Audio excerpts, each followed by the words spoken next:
21 November 2025 সকাল 10টা 38 মিনিটের সময় বাংলাদেশে অনুভূত হয়েছে একটি মাঝারি মাত্রার ভূমিকম্প। উৎপত্তিস্থল ছিল নরসিংদীর মাধবদী এলাকা। রিক্টার স্কেলে এর মাত্রা ছিল প্রায় 5.7। ভূমিকম্পের প্রভাব পড়েছে ঢাকা, নারায়ণগঞ্জ সহ দেশের অনেক জেলায়। ক্ষয়ক্ষতি: প্রাথমিক তথ্য অনুযায়ী অন্তত 3 জনের মৃত্যু হয়েছে এবং এই সংখ্যা আরও বাড়তে পারে বলে আশঙ্কা করা হচ্ছে।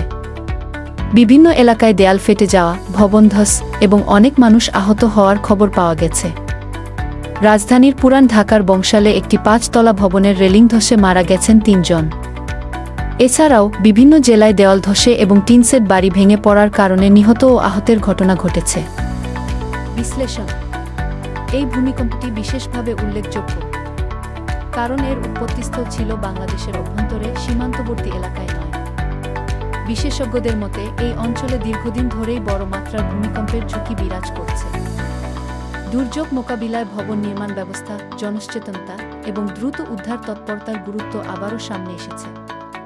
কর্তৃপক্ষের প্রতি আহ্বান: বাংলাদেশ আবহাওয়া অধিদপ্তর এবং দুর্যোগ ব্যবস্থাপনা কমিটিকে দ্রুত নিহত ও আহতদের তথ্য হালনাগাদ করার অনুরোধ জানানো হয়েছে।